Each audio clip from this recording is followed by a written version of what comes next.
Aboard the helicopter, an aerial view of some of the flooded communities are seen.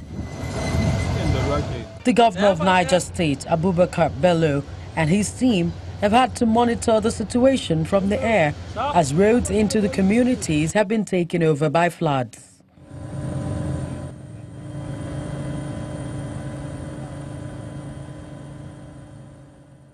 Finally, a safe landing is found in Muye community. On a rough estimate, I think more than 100 communities have been submerged completely by water, and it doesn't appear as if the water is receding. In fact, I think we should expect more. So we haven't seen the end of it, and it is very disturbing. The situation definitely is getting out of hand, and I think it is beyond what the state can do. I came here to the district head of Muye to explain the situation to him. This flood starts all the way from Kede towards Murigi and to Muye along the river bank. So definitely at this point we will have to request for support from the federal government. Thousands of persons have fled their homes in communities around the Shiroro Dam and the Zungeru hydropower dam under construction. Water spilling from the two dams have flooded the surrounding communities.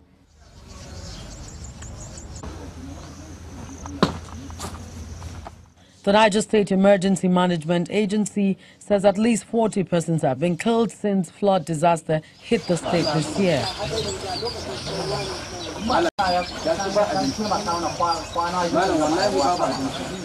Out of the 25 local government areas of the state, 22 are said to be currently threatened by flood. A temporary camp is opened to accommodate at least 1,200 people. Umurani Babangida, like other children here, will be missing school for as long as the flood remains. This is a school, and the school has not resumed yet. We want to take advantage of that. That is one. Two, we are mindful of school will soon resume, and we have our own mobile tent. And the alternative, if school resume, we have no option than to use our own mobile tent. We have them readily available, and even if it cannot accommodate all, we'll make effort as an agency to make sure our people are well taken care of. For more than 2 years, negotiation has been on the table to relocate the communities around the dams, but the discussion has not yielded much positive results. Had it been the compensation has been paid the way it was supposed to, all this will not meet us in this area. Could have vacated the whole area, gone to the new resettlement area. We are co-opted members of the committee. There are templates being displayed for payment of compensation. This templates varies. So unknown, or maybe the committee thought we are not aware of the differences in it and what we are entitled for. So they brought the less template, which we rejected the offer. Then going back to be able to come up with that, the correct template, it's what is delaying the payment for now. And we've given them an ultimatum of 2 weeks that if they fail, we'll close up the quarries and the construction area as the host communities. This is the position of the community. Stakeholders have held an emergency meeting in Minna, the state capital, to discuss how to reduce the impact of flood in the state. We are pleading and begging with all those communities downstream, Shiroro, Zungeru, River Niger, River Kaduna, to get away from the way of the water, because definitely nothing is going to stop water from devastating them if they stay. To avoid loss of lives, properties, damage to the environment, as well as loss of economics, livelihood means. Please, we advise all the communities. That's why we invited stakeholders, so that the information we give and you people will help us to that regard. The National Emergency Management Agency, NEMA, places all disaster response units across the country on red alert.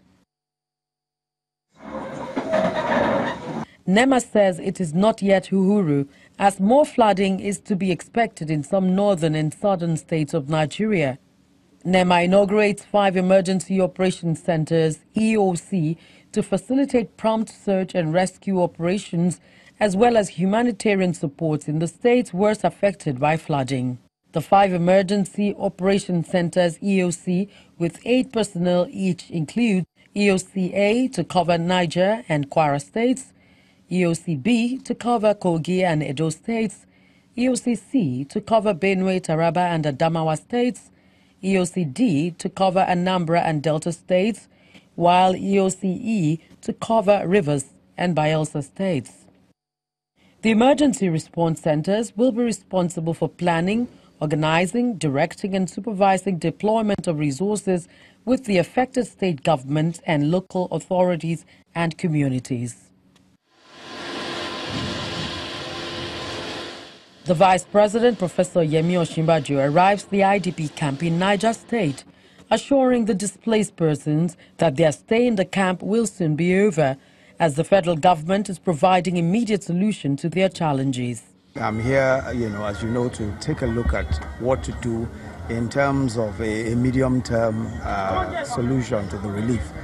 So already I've asked NEMA to supply building materials immediately and also some relief materials to start some construction on the resettlement site. We have a new resettlement site which, as you know, has been in the works, but now that resettlement site, we're going to begin or continue construction and put a few structures there so that those who are here can move away from the school. As you know, this is a school. School has resumed. The children need to come to school. So we want to resettle many of the displaced persons to this resettlement. We want to resettle them to this resettlement place, at this resettlement place, this new site. And we hope that we'll be able to do that as quickly as possible. NEMA is already on the move. Everybody's already, revving up to go. And so we expect that very, very shortly, most people who are here will leave.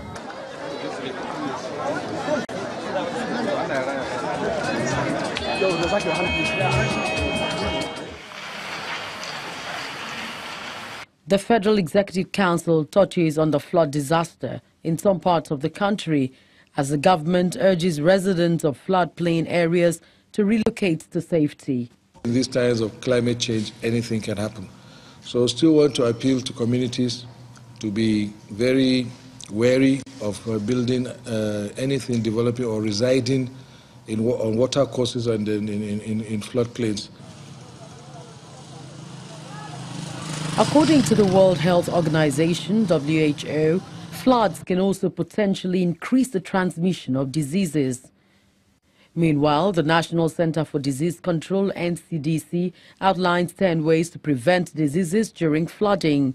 This include: do not drink flood water or use it to wash dishes, do not use flood water to brush the teeth or wash or prepare food, chlorinate public source of water supply, ensure proper disposal of waste and sewage, wash hands frequently with soap and clean water, and discard all medicines, food and bottled water contaminated by flood water. Others include ensuring water is properly boiled before drinking, avoiding open defecation and indiscriminate refuse dumping, avoiding mosquito bites by ensuring consistent use of insecticide-treated nets, and health workers should observe universal care precautions and visit a healthcare facility immediately if you experience sudden fever or diarrhea. The National Emergency Management Agency, NEMA, has also said 8 more states are being monitored for the flood disaster.